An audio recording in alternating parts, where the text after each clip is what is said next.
You guys are doing good though? Yeah, we made it upstate. We came up here. We have Gia's high school graduation today. So it's Nice. exciting. Yeah. How about you? How you doing? Everything's moving a mile a minute. I know a lot of people in town for BET weekend. So lots of events in the next week. This week is going to be packed. Where'd you go? We're still live though. Hi, Two Lost. Man, I popped out for a second. I don't know what happened. It's like we got people already in here. Welcome. We'll get started in just a second.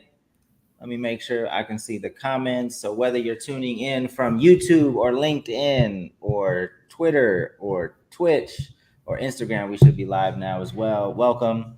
Welcome to another episode of Two Lost Office Hours. These office hour sessions have been great. I know they're not huge yet, but every time I go to a new like conference or something, somebody comes up to me and says, shows appreciation for Two Lost Office Hours. So, it always makes me know we gotta keep stepping up our game. And today I feel like we've done that with our guest today from Big Ass Kids. I get to cuss today. I get to cuss because it's in the name. So my guy Carolyn Ortiz, welcome to Two Lost Office Hours. Hi, thank you, Dave, so much for having us. We're excited to be here. Yeah. So Yeah, before I've known Nate for a long time, man. It's good to we've been talking for a minute, but this is glad to be part of this. No, we're going to talk about that too, because I always emphasize to people like, hey, this is a small industry. You want to move correct. You want to build with the right people because people come back around. You never know what people are going to get into. But before we get started, I typically ask my guests, what's a win from the past week that you want to celebrate? Something, it could be big, could be small, doesn't matter. It doesn't have to be like, oh, I got a Grammy or, I just dropped a huge video. It could be something small because we need those small wins to continue to build progress. So what's a win from the past week? You want to go first? Yeah, I'll kick it off with a little win. I mean, we're gearing for like our just continued rollout for the playground, and just we spent last week making assets and designs, and sometimes those things feel like big challenges when you have so much other things to do. So just getting through that was a win. Like I was happy that we finally spent the weekend checking things off the list, whether it's small or whether it's medium size. We're making progress. So that's a win. Nice. Yeah, for sure. I think on the family side, we had 2 graduations this week with our kids, so that was exciting to see, kind of balancing life and work.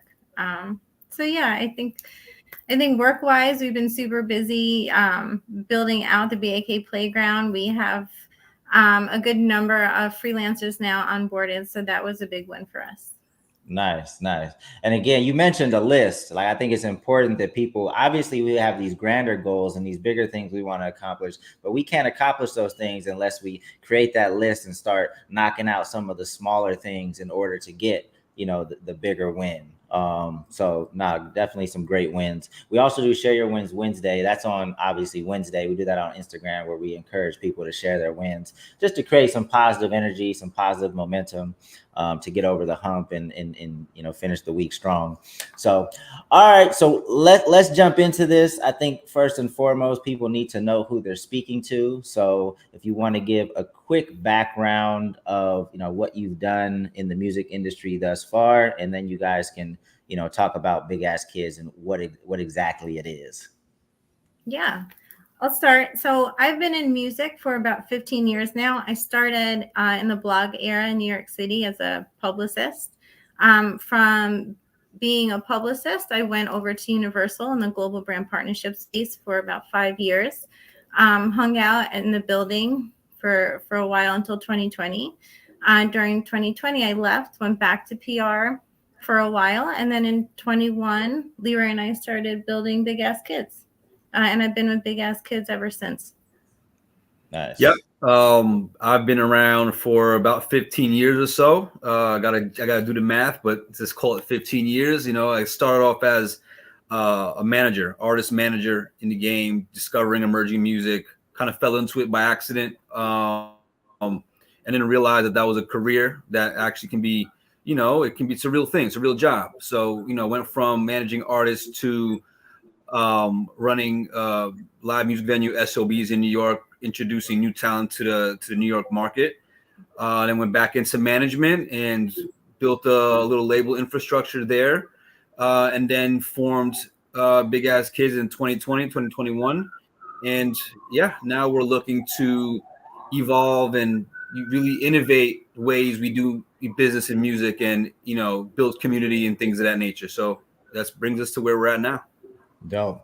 So if people weren't listening, again, 15 years experience, 30 years of experience between the two. This is why we like to have these conversations, because you're getting access to people with just a wealth of knowledge in a variety of different things, whether it's PR or management or managing a live venue. The folks that we bring to this platform, I really hope people appreciate their voice and their experience, because they obviously have a lot of it that I think you can benefit from. So can we jump into what is Big Ass Kids and why is it needed? It's a big question. Yeah.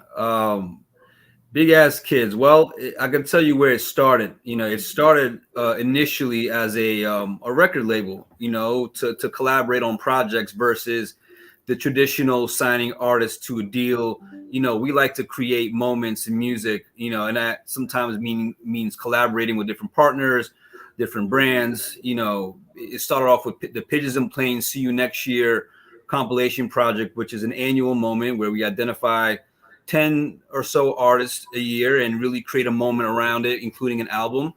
So we like to create these sorts of collaborative moments, in music. And then that led to us doing a lot of more creative, marketing initiatives for artists who are interested in sticking along with the B.A.K aesthetic. And we were brought on to do different activations, which brought us to kind of what we're doing now, is in terms of providing services for artists and helping artists curate teams and building community, understanding that the landscape in the music business has been shifting and things are kind of falling apart left and right. So we wanted to create opportunities, not just for artists, but for the professional community to come together and find new ways to work and collaborate. So that's what we've been building with the playground. But I know Carolyn could probably touch more on.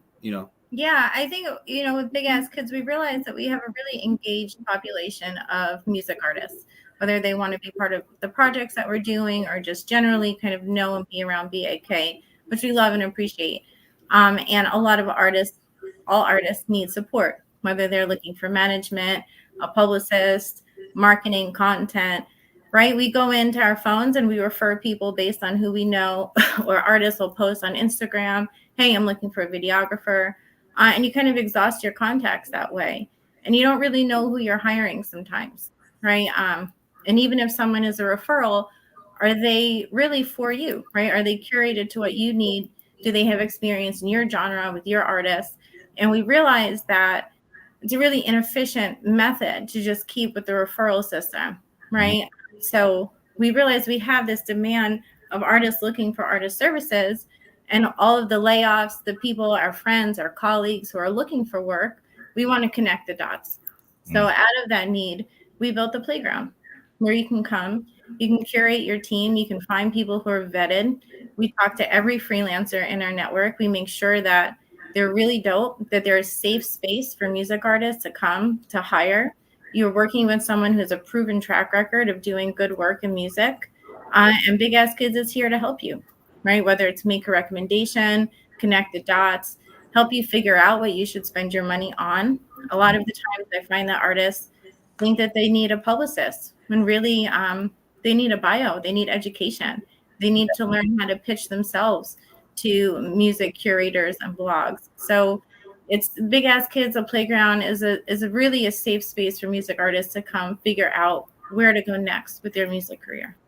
Yeah, I mean, I think in this day and age where being independent has become, sometimes the cooler option. It wasn't always cool to be independent, but then once you make that decision to say, hey, I want a career in music and I want to be independent, you now have to build out like your team, and you have to have somebody cover the bases that if you sign to a label, you would have people from a PR perspective and a marketing perspective like come in and support. But if you don't have the label support, obviously you have to put that around you yourself. You'd have to know who to reach out to. You need some quality resources. So this is where Big Ass Kids comes in. So somebody goes to the, and then there's two sides of it, right? Like there's the artists that need support, and then you have people that, you know, that have the skill sets on, name the range of people, right? So it's managers, it's videographers. What are all the different services of It's folks? anyone, whether you need an engineer or you need a glam artist because you're on tour.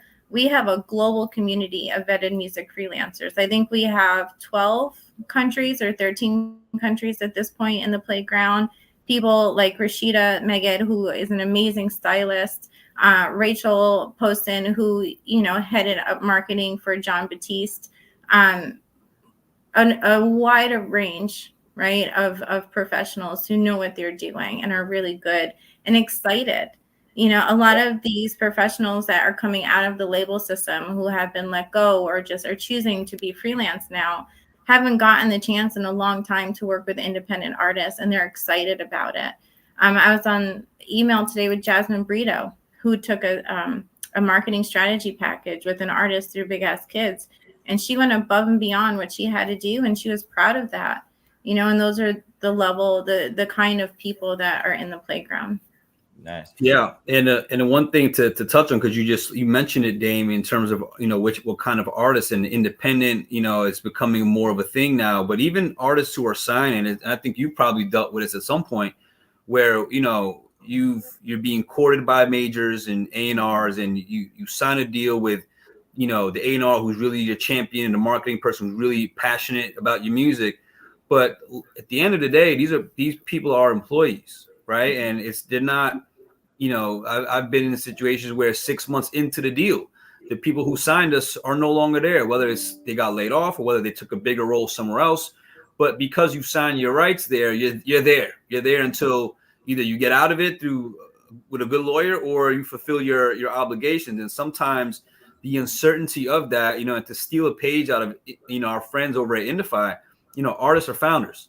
You know what I mean? And you have to build your business accordingly. You have to find the right people to help grow your business, whether, you know, without having to give up rights and you being stuck somewhere. So we've created, you know, an alternative, and not even just an alternative, but also a destination where if you are signed and for some reason your team isn't there anymore, you can come here and customize and find the right people that speak to your art, speak to your audience, and bring them on board through the B.A.K playground. Dope. So walk me through the experience. Let's just say I'm an artist. I feel like I need a publicist, which I think most artists don't need until a certain point. But let's just say, okay, I think I need a publicist to help me get to the next level. I go to the site. Do I get to talk to these people to find the right fit? Like, what's the experience like? Walk me through the experience. Yeah, there's two different ways to connect with Big Ass Kids in the playground. If you want Big Ass Kids to help you because you're not really sure what you need, or you have a very set budget and you want to make the most out of it, you can set up a call with Big Ass Kids Artist Service right through our website, and I'll be the one answering the phone. Right, I talk to every artist that comes through our door. It's really important to us to still. We're not founders that are far removed. We talk to everyone, whether it's a freelancer or a music artist, and I'll help you figure out what you need. You know, you probably don't need a publicist. Maybe you need a Spotify bio. Maybe you need a Spotify canvas, right? Or maybe you need to connect with micro influencers or micro curators on Instagram. And that's a much better way for you to get your music out than spending a whole lot of money on a publicist when you're brand new. So there's a lot of development in those conversations to help people figure out where their money should go. Alternatively, if you kind of know what you want to spend your money on, you know what you're looking for, you can apply for a membership to the playground. It's a curated environment. We want people who are looking to hire, who are looking for professional development, to network with really incredible people. So once you're in as a member, you can self-service. You can use the search function, and you can go on and you can find who you want and connect directly. So there are no fees, like agency fees. There's no fees for us to connect you with a freelancer once you're on platform. You talk to them directly. You can see they're vetted. You can see that they've already gone through our vetting process. You can look at their portfolio. You can look at their work highlights. there's a lot of information on the member profile for you to decide if you want to work with them or not. Send them a message. Some people have scheduling links right in their profile. You don't even have to wait to set up a call. Set it up right away. It's meant to be very efficient. It's meant to connect directly. And even for professionals, right, who like, oh, I need to go submit for this gig, or I need to go submit for this job, you can connect directly now and kind of remove all of the extra unnecessary back and forth. Yeah. Did I miss anything? Yeah, and then for you asked about the artist, but this is also a tool for distributors and labels who are short staffed and bandwidth's a bit tight, and Mm-hmm. maybe you don't have that specialist in this area, and it's meant to help support, not replace the labels. It's meant to support. So if you're a product manager and you have 10 artists on your roster and you need support for these releases for the next few quarters, you send us your briefs and we're able to customize accordingly. So we'll say, hey, these are your best options based on this brief, and then we can connect the dots. And it's just meant to support. Not everyone's well equipped to handle all of that, and it's never a one size fits all. As you know, in the music system, you need to have people who really understand the client and understand the roster. So we're able to support those companies as well, outside of just artists and managers. Yeah. I love that you guys are fielding those initial calls, because from what I've experienced, artists don't really know what they need. Yeah. So to have somebody to speak to kind of give them some direction, maybe stop them from spending some money that they shouldn't spend. I think that that initial call is crucial. From fielding those calls, what has been kind of some of the mistakes that artists are making, or maybe some of the thinking that you've had to course correct? Is there some similar themes that keep popping up as are you having these calls? Yeah. The number one request we get is for a publicist, which, as a former publicist, I love that my PR friends are still getting so much work. My concern, though, is that artists are really trying to spend money on press when they don't understand the return that they should be expecting, right? So there's a lot of education on how to use different people and influencers and press and blogs, and the difference between all of those things, and strategy, right? Like, marketing strategy for me is something that artists need a lot of education around. So we have a marketing strategy package that we built for that reason, because we were getting so many requests for publicists without artists really understanding how marketing works, and how to build a strategy that works for them, their audience, how to find out who their fan is. Who is your fan? What does your fan like to do? Where does your fans live? You're going to pay for a publicist to get on maybe Fader, right? Or, these blogs that you really, really want, these big blogs. And what is that doing for you? Are your fans checking out those blogs anymore? Is that moving the needle for you right now at your stage in the career? So for me, marketing strategy is one of the biggest needs, if not the biggest.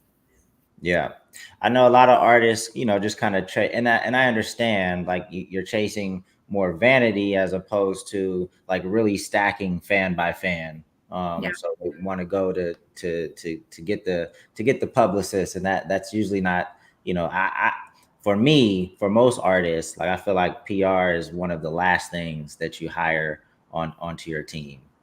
Um, so are managers on this platform too, or is it like project based, like one-off or project based type situations?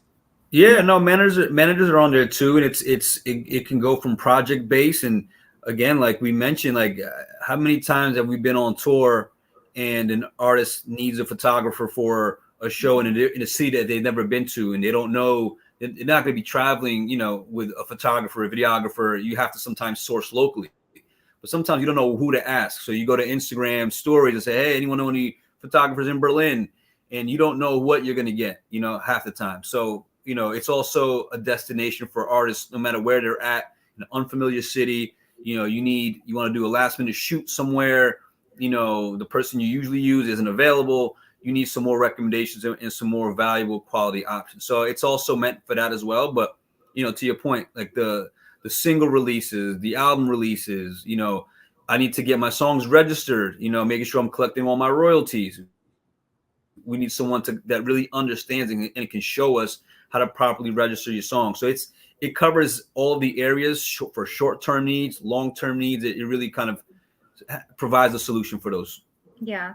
And as far as a manager specifically are concerned, the way that because I get this call and this question a lot, and I think it really is twofold, right? And I think the topic of artist management in itself needs to be a discussion. Artists that are, in my opinion, that are still developing shouldn't be signing with the manager. They should be having specific deliverables that they need. What is it that you are looking for from a manager? Are you looking for strategy? Are you looking for a roadmap? Are you looking to get booked in different venues? What is the purpose of a manager in your current career where you're at, right? A lot of artists, art managers need to get a percentage. I can't pay them right away. Well, the average salary, according to Trapital last year for a marketing for an artist was $45,000.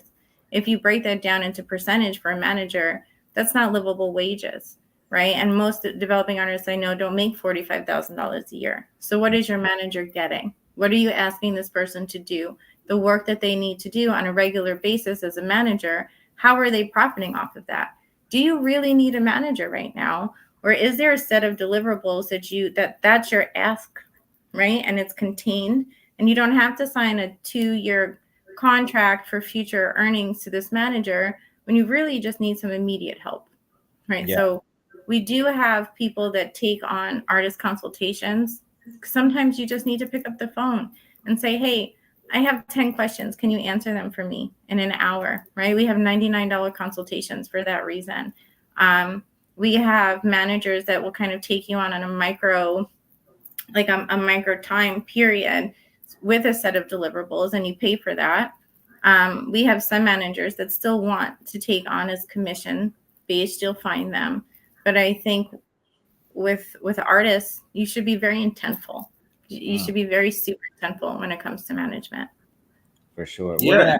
Sometimes you just need that that homie, that friend who's really passionate about your music, who's going to dedicate, just to helping, just keep it pushing, right? Sometimes going to these big management companies too early, you're not going to get the attention that you need unless you have momentum that's starting to bubble and starting to buzz, and opportunities are starting to come in, and you someone to field them and and guide you how to make the right decisions. But the foundational stuff, man, like when I started off as a manager, I didn't come from a management background. I was just really excited about the music, and I was just putting on the extra hustle to get the music in the right places, and that's sometimes all you need in the beginning. For sure. So we've kind of talked around this question, and some of what you said addressed this question, but there's, and I'm going to allow folks to ask questions during this session. So if you're on YouTube, LinkedIn, I believe Twitch or Twitter, if you just make a comment under the video, it will flow through so you can ask your questions that way. Unfortunately, Instagram, the comments don't flow through. So you'll have to go to one of these other platforms to ask a question. But Alex McHugh has a question. Y'all may have covered this already, but how do you know when an artist actually needs a manager? I know we talked a little bit around this question just a minute ago, but let's give our perspective, because we might have I think we're going to have a different opinion on this question. So go ahead and lead it off, Leroy. When an artist actually needs a manager, I think, it varies from artist to artist, but I'm going to say, once there's, opportunities coming in where you need to make the right decision, whether it's, okay, you have a record and starting to pop off a little bit, you're having labels reaching out to you, you have distributors reaching out to you, what's the best way to move forward? I think in the beginning, where it's foundational, whether it's setting up your socials correctly, getting some photos done and getting some content done, going in and recording, I think you don't need a manager for that. Yeah. I think all the, especially nowadays, there's so many tools available for artists to be able to grow their career. It's much different than 15 years ago, where the manager is the one liaising with the labels and the product managers and the lawyers. Now the managers are almost like the label in a way for the independent arts, where they got to help with the marketing, tour manage, recommendations, resources and whatnot. But I think once you're at a point where, and I think an artist will really know once they're at a point where I need a manager. There's scheduling going on. There's introductions to the DSPs and agents. And once you start getting to a point where there's real interest, I think you need a manager for that point. Yeah, I think when you've out educated yourself, when you've kind of done your homework, when you've listened to podcasts, you've talked to people who are doing what they're supposed to do in music, and you've learned from them. You've done all of the basics yourself, and you've taken it as far as you can go on your own. Not when your patience has run out, because there's a difference, right? There's a difference between you're being impatient and you don't want to do it on your own anymore, and when you actually can't do it on your own anymore, that's when you should look for a manager. Yeah. So my answer to this question is always a little different. And I know my guy, Universal King, he put a comment. He said, when you have something to manage. And I know that's typically an answer that people give. I don't necessarily agree with that. I tell artists to prepare to do this by yourself for a very long time, because it's probably going to be a very long time until you run into somebody that is qualified and just as passionate enough, just as passionate as you to step into that role. However, I believe that if you find somebody early on that is passionate, you're on the same page, like you guys can create something to manage together, because there's a lot to do. However, it's rare that you find this person in the early days. But if it does happen, because I know that and there's different ways to compensate a manager these days. Like we had Philip Payne, who manages Piff Marty. They have a different type of agreement where he gets equity in Piff Marty's company. And again, this is why we preach education so much, because there's so many different ways to structure agreements, to go about things. And, depending on what you need, the conversation can be different, right? So I don't think anybody's answer is wrong. It's just the way I look at, because I stepped in, the situation with Funk Volume before we had something to manage. But I know that they needed me in the beginning, because I was doing a lot. Even in my management situation with Big Ja right now, like I'm the one, if you go to his page, like I still create all of those posts. Like I do a lot of the things that he won't do, and I won't do that for any other artist. I only do that for Big Ja. But like there's a lot of things that you can step in and help to do to create something to manage. And a lot of artists are going to need that person to even get to a point where there is anything to manage. Because if they didn't have that person, nothing would happen to begin with, because you got to plug some of those holes that artist has. Anyway, that's a long-winded answer. That's my answer. But that's a great answer though, Dame, because I've been in those shoes. I think in the beginning, every artist that I've met, they all emerging, starting with your new records, releasing music for the first time. So I definitely understand. I think it's rare though. It's rare to find that one person who cares enough. Yeah. Right. Because I think at the end of the day, that's the most important thing. They got to care. Yeah. Because it's an investment of time, and it's a lot of work. Like it's not an overnight thing. And sometimes it pops off quick, sometimes it doesn't. But you need someone who cares and is willing to put the time in. But those people are far, they're not easy to find. Yeah, no, for sure. And so many things have to be in line. Like you have to communicate well. You have to be on the same page in terms of what the expectations are. Because this is a heavy lift. Like what artists are tasked with doing, and in order to be successful in this industry, it's a heavy lift. Like a lot of things have to fall in line for you to even sniff an ounce of success in this industry. And I think that's what's so dope about Big Ass Kids, is because you guys are bringing together like a community of people with a wealth of knowledge and saying, hey, you guys have access now, right, to these people. Of course, there's a cost associated with it, but are any of the costs negotiable, or do you kind of see what it costs and that it is what it is? Or if maybe a freelancer really wants to work with this person, maybe they give them a little bit more of a deal. Like how does the pricing work? Yeah, so you only pay Big Ass Kids your membership fee to the playground, which is $39 a month if you're an artist or kind of a singular professional. If you're a freelancer, it's $25 a month. We kept it very low on purpose. It's really meant to be more of an admin fee than anything else. We take no money if you book on platform, right? Yeah. So we're not an agency. There are no agency fees, and freelancers can negotiate whatever they want on platform. We are working on a really cool project It's a pricing standards research project. So one of the things I've noticed is even with labels, they are significantly bidding very low for freelance work, right? Or freelancers, on the other hand, are charging very high. So there's like this very big disconnect. And I think it's for several reasons. A lot of freelancers are coming out of full time work. So they need a certain amount to pay their monthly bills, which I appreciate. And artists just don't have as much money to spend. Labels don't have as much money to spend. So how do you meet in the middle? So Big Ass Kids, and shout out to our summer team, is diving deep in with our freelancers with research to find out how much people are expecting to get paid, and not just something as simple as like what is a 3-month PR contract cost. It's what deliverables are associated with this fee and this timeline, so we can give the music industry kind of a clear understanding of if you're going to approach someone to work with you, here's what you should expect to pay. Yeah. I think a lot of folks that unfortunately that have gotten let go from the major label system, I can see how initially there's going to be this disconnect because they don't realize how that a lot of these artists don't have that much money to pay or to compensate them as much as they were getting paid at the label. So hopefully it'll course correct and people will get on the same page and some magic can still happen. But I definitely see the different perspectives. Looks like we have another question here from LinkedIn. He says hi, thank you so much for talking with us today. Question: is the current infrastructure of the services you provide favoring certain genres over others? For example, R&B and rap related music services over, let's say, rock? And if so, how do you challenge that imbalance? Yeah, so I'm happy to say that no, there we don't have a certain genre or community that we service over another.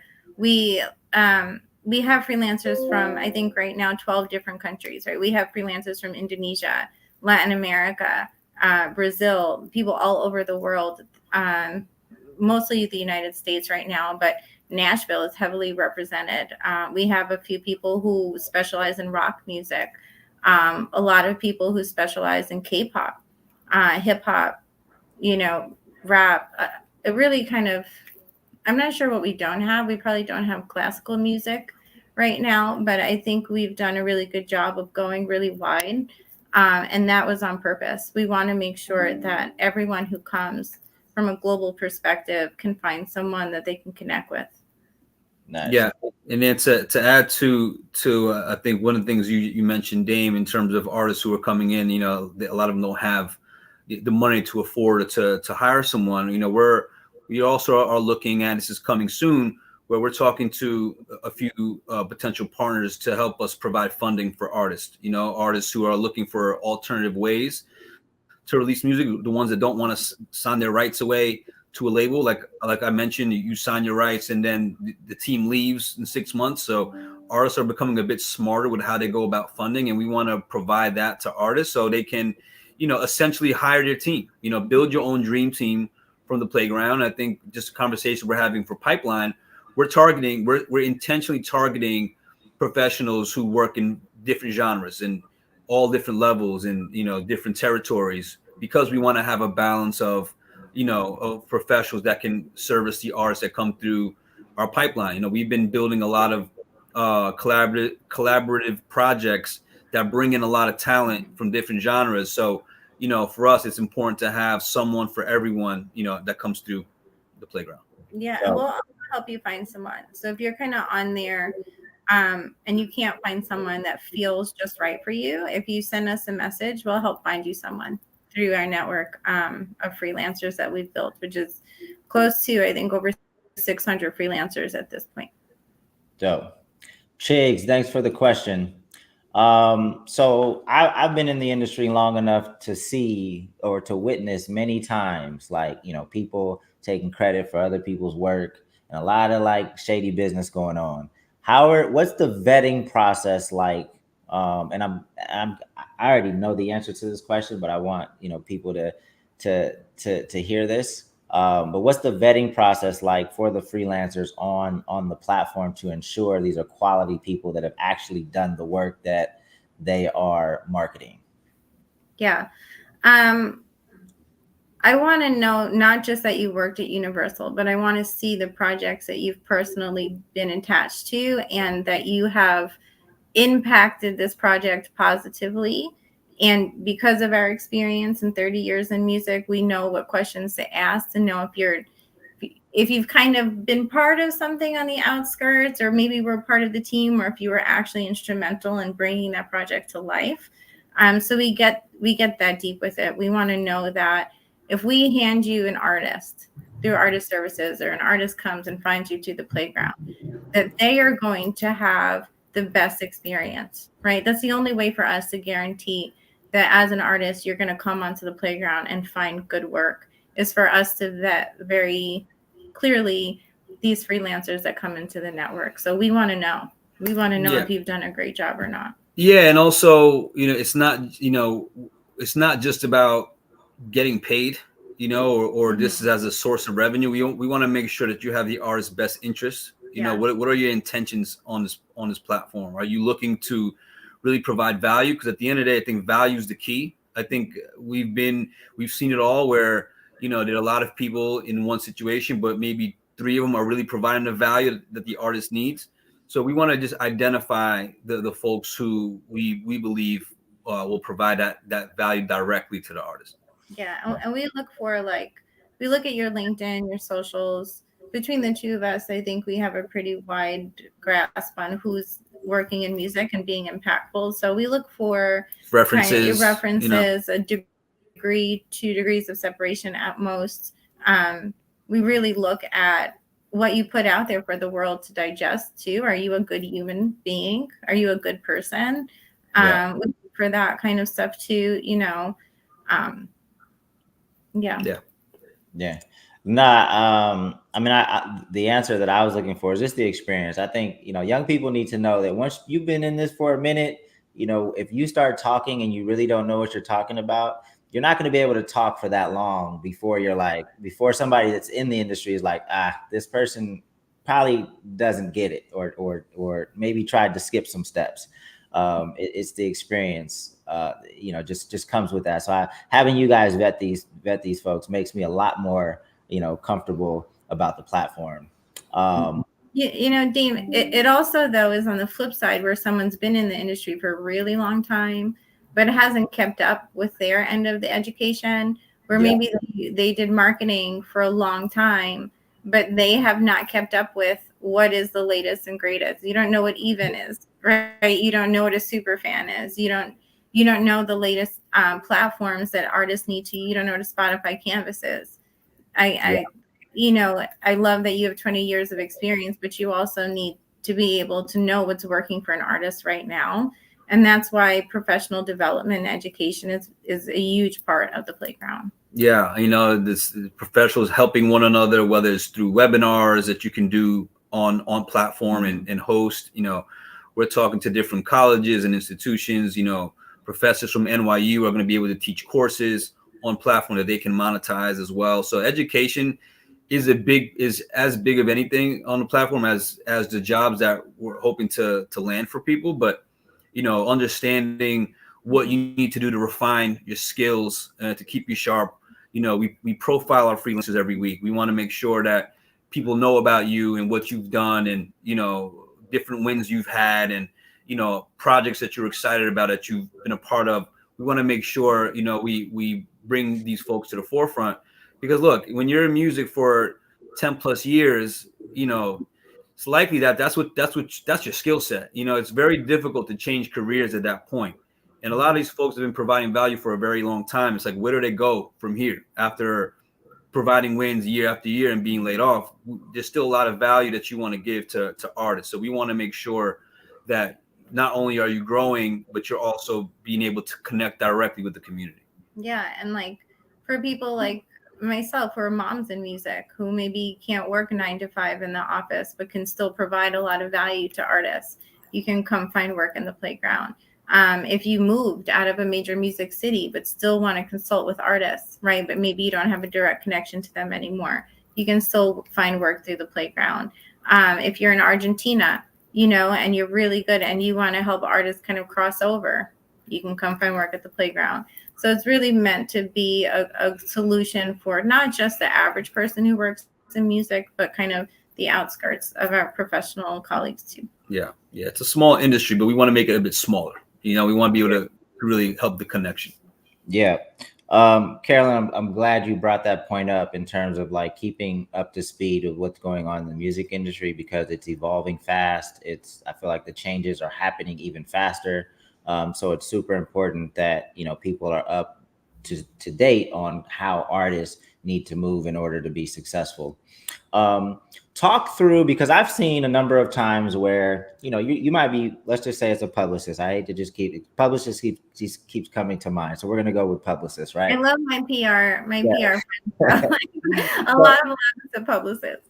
so I've seen artists or artist teams hire publicists and it not work out, not because the publicist wasn't good. It's just, maybe they didn't manage the communication appropriately, didn't manage the expectations appropriately. If an artist come or an artist team hires somebody on the platform, what is some suggestions or guidance on how to manage that new relationship to ensure that they get what they need out of it? Yeah, I think that's a really great question. One that we've actually been talking about quite a bit internally, even on this morning's phone call, is how do we kind of guarantee a smoother success, transition to success with freelancer and artist. Again, education and communication and providing tools and resources is important for us to do, responsibility we want to take on. But I think generally, set your intentions from the very beginning. And as a former publicist, right, you should get a target list approved, right? Here are the outlets that I'm expecting for you to get, and make sure you're on the same page here. Because if you're expecting Billboard and Variety, and this publicist is like, the best I can do is a New Music Friday Instagram curator, which might be of incredible value, you guys aren't aligned. You're not going to see eye to eye. So before you pay that first check, make sure that you guys are entirely aligned on what your targets are, what your timeline is. I suggest weekly check-in phone calls. Some people don't like that. They think it's too much. I'm an over communicator. I think you should have weekly calls on the calendar. 10 minutes, check in, find out what this person has done this week. Make sure that the work they're doing the following week is what you're expecting them to do. The more you communicate, the more questions you ask, the less likely it is that at the end of your contract, you're going to be disappointed, because you know what's happening, right? You know the moves they're making on a micro level.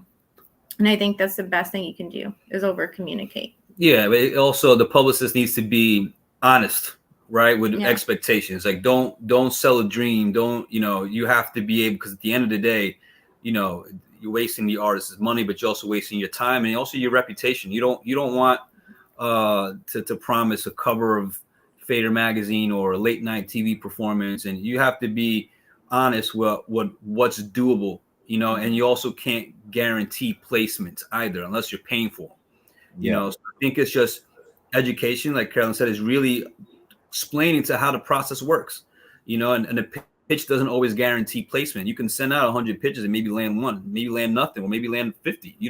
So I think it's like really getting on the same page in the beginning, and not feeling like you're just taking a check, because you can just take that $3 or $4 a month, call it a day, and then like, oh well, I pitched everything, we didn't get anything, and then it's like you kind of leave the artist with an empty bag there. So Yeah. from an artist perspective, it's also good to meet with a couple just to kind of gauge how the conversations go. Like if they're all kind of saying the same thing, maybe there's a point there. If one's promising you the moon and the other one's saying, know what, we should kind of start with the more of the foundational outlets, and you have to kind of understand what's realistic at the stage. Yeah, be very realistic. Yeah, from the get-go, because you don't want to promise something and then or think you're going to get that for the person, and 3 months in, you didn't get me this, you didn't get me that, and it's you were never going to get that from the get-go. So it's just really being honest. Yeah, and trust their recommendations, right? When you hire someone, right, trust what they're telling you and the advice that they're giving you. Otherwise, why are you spending your money working with them, right? And like, artists should always be in control of their music and what's going on. But there has to be a point in which if someone's recommending that you do a 30-second reel, or they're like, hey, you really need to put more content out. We need more engagement for me to close this, this article with then you should listen and take their advice, because sometimes they know better, because they're in the business side of things. They have relationships that you don't, and they're probably asking this for a reason. I would hope that they are. So also be malleable in that sense, and give them something cool to work with. Yeah. Like when you hire someone, don't stop working. When you hire someone, you should be working even more, because they need product to sell. They're Yeah. selling. Story, So yeah. You got yeah, to they tell need a us. You need a story. story to sell, They need right? You're a something dope to publicist. be like, Yeah. oh, did you see my client just did this? You should post about it. So keep working really hard. Yeah, no, that was actually going to be my point, because I've seen that time and time again where they hire someone, but you're not really giving them enough either time or information or content for them to be able to work the project. So it's going to fall flat, and you're going to waste your money. They're going to waste their time. So you have to make sure that you're on the same page and you give them enough time, content, whatever, in order for that person to do their job. um, can we switch focus a little bit in terms of networking? Obviously, Leroy and I, we met, I want to say 2012, 2013, something like that, when you were managing Angel Hayes and you were doing SOBs, I believe, at kind of at the same time, was it? Yeah. Yep. Uh, I would imagine, and then, probably didn't talk to each other for the next 10 years plus, and then circle back. I saw your name on this. Can you just talk about how important your network has been in just in terms of building this company? I would imagine that, a lot of the freelancers that you've reached out to were just probably in your Rolodex initially, just to get that initial ball rolling. But talk about how networking has, helped in the creation of Big Ass Kids. Yeah, man. I mean, I think networking, it's one thing I learned from from the very beginning. Like, networking is more important than the project that you're working on at the time, right? Like you said, you never know when you're going to run into someone down the line, and you just got to always treat people with respect,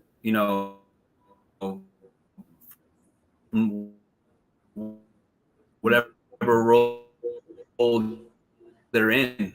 One person, working. Okay. Can you hear us? Yeah, it looks like it froze a little bit, but I think you guys are back. Okay. Yeah, I was just saying, in terms of it's networking is more important than the actual moment that you're networking for, right? It's a career, right? It's not just about this new artist, and folks, they evolve in their careers as well. They may be writing for a magazine, but then they might be the editor in chief 5 years from now. So it's how can you provide value to your relationships too. It's not always about what can that person do for me, but what value can I provide for you, and let's just do good business. Reputation means a lot. People know and remember how you made them feel from a business standpoint. So I think it's just always being humble and doing great work, and just staying in touch, and just not always asking for favors. I think just doing that for long enough, people respond to email, they pick up the phone, they text back, because they've had a good experience working in the past. So I think that's one of the things that you just can't take for granted, is to build that relationship beyond whatever it is that you need that relationship for in that moment. And I think having 15, 20 years worth of relationship came in handy when it came time to introducing this, because we're all in the same boat. We're all working in music. We're all looking for opportunities. We're all looking for that next moment. So for me, it was an easier conversation to have, because it wasn't necessarily a favor for us. It was more like, listen, we're building a community that can also impact you as well, and would love for you to be part of it. So that's how, building the relationship, it really helped when having these kinds of conversations. For Yeah. sure. Carolyn, you want to comment on networking and how you've approached it, or how it's been helpful for you just individually in this industry? Yeah, I think like Leroy said, like be of use to the people that you are networking with. Like, give them a reason to also want to talk with you. And if you don't have a reason, if you're a student and you want to network with someone who runs a company, then say that, like, this is an informational interview. Do you mind if I have 30 minutes of your time? And kind of be respectful when you're asking. Um, Also realize that networking doesn't mean making friends. And I think that's one thing that I've learned throughout the years is you don't have to be really good friends with people that you ask favors from. It's okay to keep it very professional, but be respectful about it. Respect their time. Sometimes people are busy. Don't take it personal. Sometimes they just can't help you. Sometimes the ask is a little bit too big. That's okay too. So try not to take things personal. I think people kind of get caught up in, oh, this person didn't want to do something for me. I don't find that to be true. I think most people are just really busy or just can't do something in the moment or just don't feel comfortable. And it doesn't mean that it's a personal or negative thing towards you. So I would say Yeah. just keep it very, very respectful and professional. Yeah, and just because they can't help you in that moment doesn't mean that they won't be able to help Yeah. you for something else down the line that might make more sense. Yeah. You know, and I think it's just not taking it personal. Yeah, and with the playground, absolutely. One of the first things we did was tap into our network of colleagues, but ones who we knew were looking for work, who are available to take on work, and who are incredible people that artists should be working with. And from there, it was very easy to have the word spread about the playground. Most of the 600 freelancers that have applied have been via word of mouth. Nice. Yeah, when I got into music, it was hard. It was hard for me to adjust and like not take things personal because, like, I came from a more corporate background where the most of how we move in terms of emailing people back, calling people back, like it, it was a very professional environment. So you get in the music industry and people don't really, not everyone carries themselves that way. It was hard, like, not to take certain things like personal. And I think I still do take some things depending on who it is, but I've gotten a lot better being in the industry. But but yeah, we'll have a whole other session about networking another time. Is there anything else about Big Ass Kids that we didn't touch on that we need to dive into before we wrap this up? I want people to know, above anything else, Big Ass Kids is a safe space for music artists and music professionals. This is a community for us, by us, all of us in music. We want to build out the playground to be what music needs, not just what we think music needs. So if you are on the platform, you're in the playground and you're like, hey, Carolyn, I really think you should add this. Tell me. If you want to host a radio show, hit me up. Let's figure it out. It really is meant to be a place where we're all coming in and growing as professionals together. And that's the biggest takeaway for me.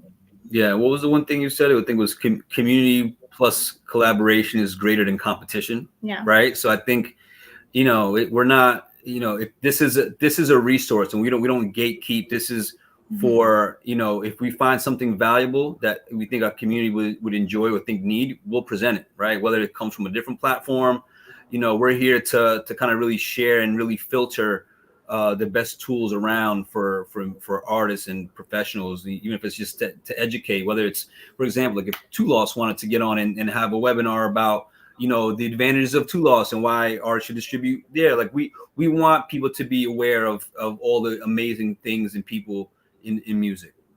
Dope. Yeah.